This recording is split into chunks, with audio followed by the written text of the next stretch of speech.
Hello बच्चों, कैसे हैं आप सब। आज हम लोग हेक्सागोनल क्लोज पैकिंग से जो यूनिट सेल मिलता है उस यूनिट सेल के लिए हम हाइट, वॉल्यूम और पैकिंग फ्रैक्शन की कैलकुलेशन करना सीखेंगे।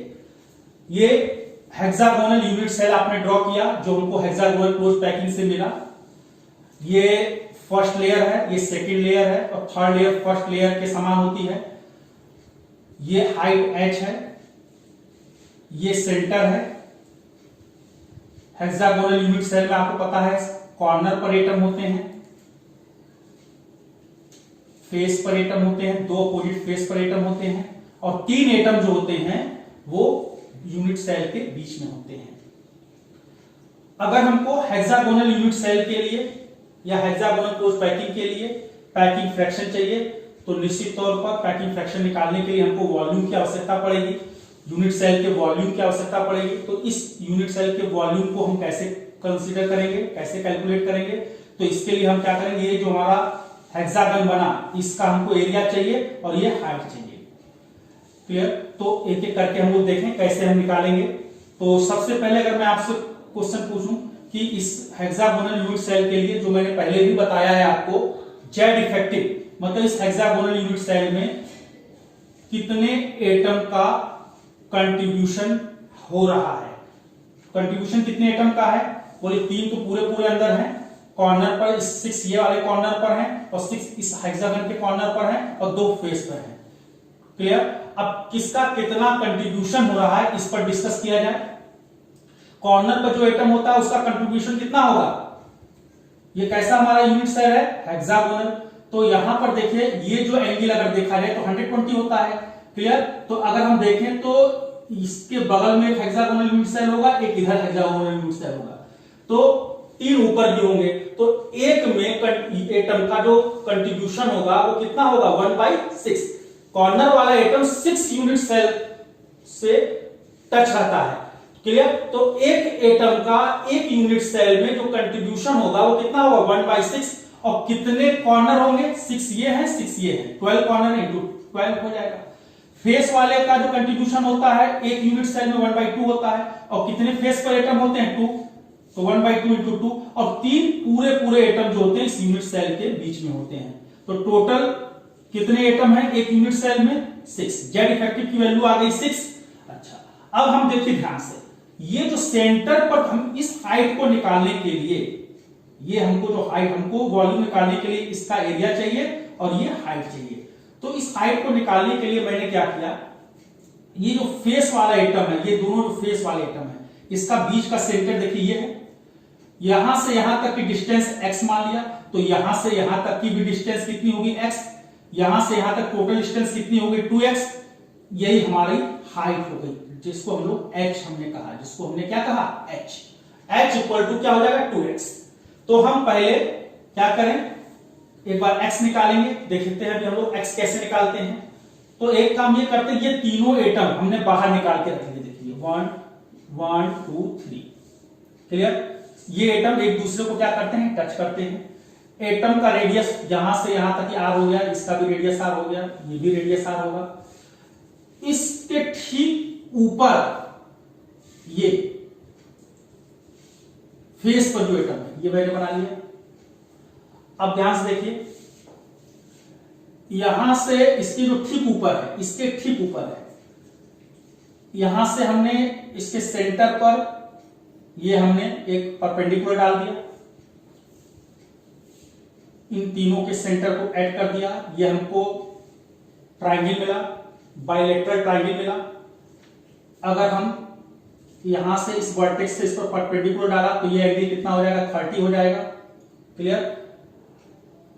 अब ये जो वॉइड है इसका जो सेंटर है, ये यहां से ये जो डिस्टेंस है, ये सपोज दैट ये l है, ये रेडियस r है। अब देखिए इसी को मैंने बनाया है, इतना हिस्सा मैंने अलग से बना दिया है। ये एंगल cos 30, ये एटम यहां से यहां तक का रेडियस r और ये जो सेंटर है ये, और यहां से वर्टेक्स जो है ये डिस्टेंस l मान लिया। तो cos 30 इक्वल टू क्या हो जाएगा भाई, cos 30 इक्वल टू बोलिए r/l, r/l एल। cos 30 की वैल्यू क्या हो जाएगी √3/2, इससे हम लोग एल कैलकुलेट कर लिया 2r/√3। एल हमने जब कैलकुलेट कर लिया तो अब देखिए हमको x कैसे फाइंड आउट करेंगे। x हमारा ये डिस्टेंस है, ये जो ट्रायंगुलर वॉइड है इसका जो सेंटर है ये, क्लियर। अब इतने को मैंने इस ट्रायंगल को लिया, ये देखिए मैंने अलग से बना दिया है। ये एटम एक दूसरे को टच कर रहे होंगे तो दोनों एटम का रेडियस r है, तो यहां से यहां तक की डिस्टेंस क्या हो जाएगी 2r, क्लियर। ये डिस्टेंस कितनी है l और ये हाइट x है।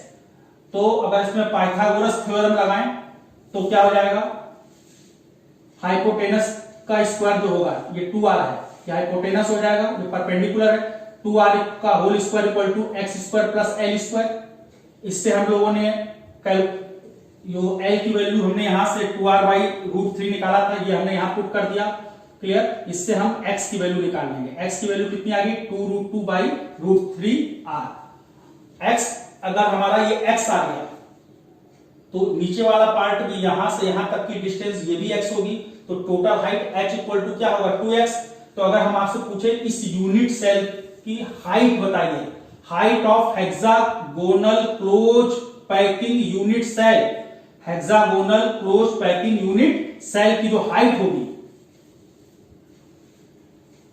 Hexagonal close packing unit cell की जो हाइट होगी वो क्या हो जाएगी h इक्वल टू क्या हो जाएगा 2x, और 2x की वैल्यू 2√2/√3 है इंटू r, इसको सॉल्व कर लेंगे h की वैल्यू आ जाएगी। ये बहुत इंपॉर्टेंट है, कई बार पूछा गया हेक्सागोनल यूनिट सेल की हाइट बताइए, कई बार कंडीशन पूछा है। तो क्या हो जाएगा 4√2/√3 इंटू r। ये आप इसको लर्न कर लीजिए, हेक्सागोनल यूनिट सेल की जो हाइट होती है वो 4√2/√3 r होती है, क्लियर।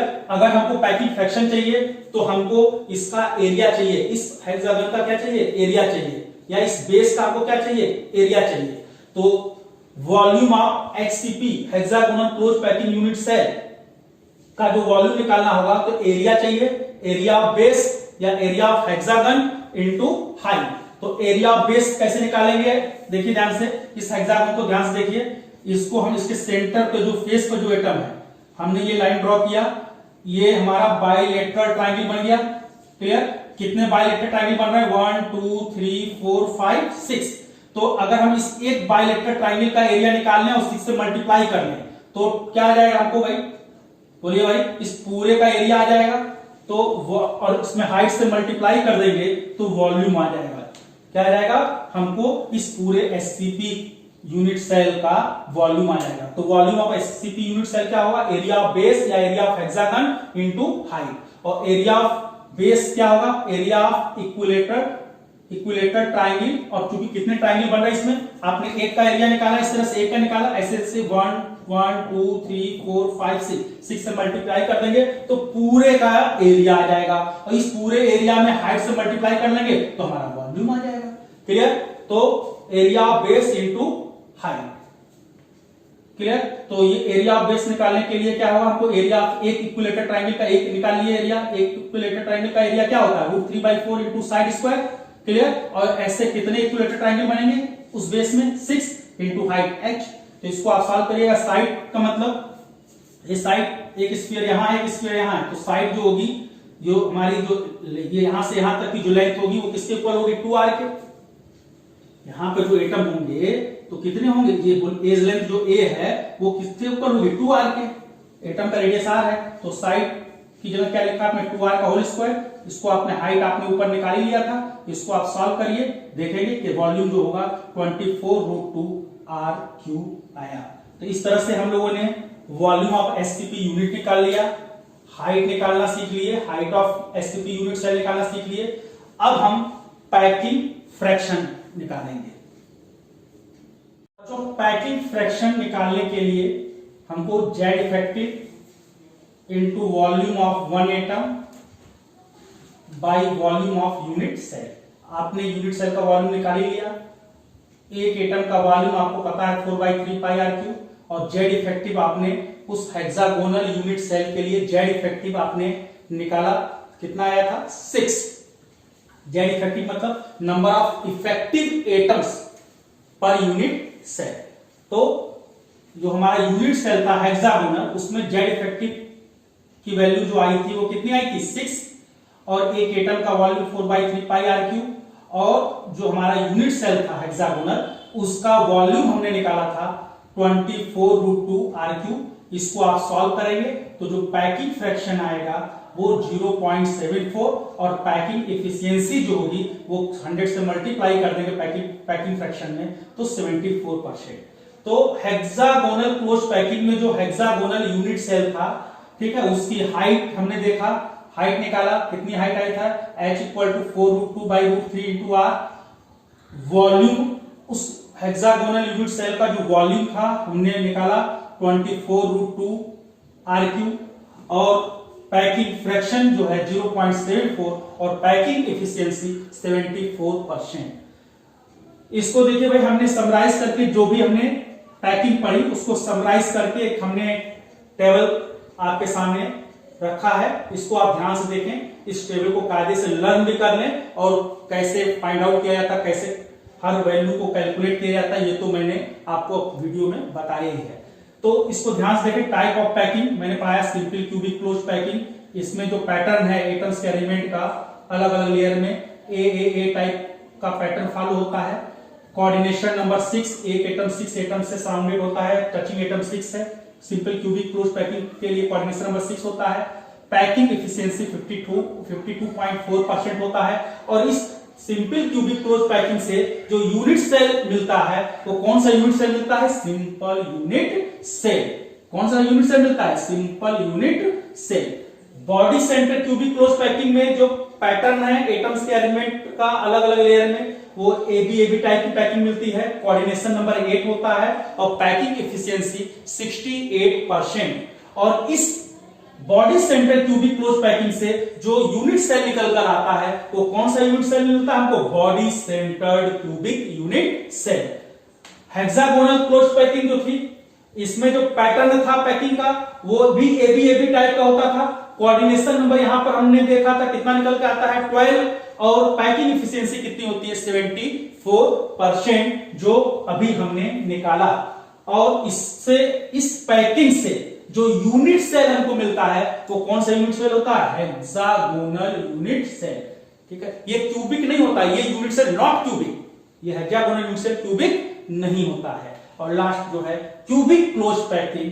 क्यूबिक क्लोज पैकिंग में जो पैटर्न होता है एटम्स के रखने का अलग अलग लेयर में, वो होता है एबीसी टाइप का पैटर्न फॉलो होता है। पैकिंग एफिशिएंसी इसकी भी 74% आती है। और इसमें जो यूनिट सेल मिलता है, क्यूबिक क्लोज पैकिंग से जो यूनिट सेल हमको मिलता है वो मिलता है face centre cubic unit cell. Clear बच्चों? तो इस तरह से हम लोगों ने पूरी पैकिंग कायदे से 3 डायमेंशनल पैकिंग पढ़ा, 1 डायमेंशनल पैकिंग पढ़ा, 2 डायमेंशनल पैकिंग पढ़ा। ठीक है, अब हम लोग वॉइड के बारे में जानकारी हम लोगों ने किया। अब हम लोग नेक्स्ट वीडियो में न्यूमेरिकल्स लगाएंगे।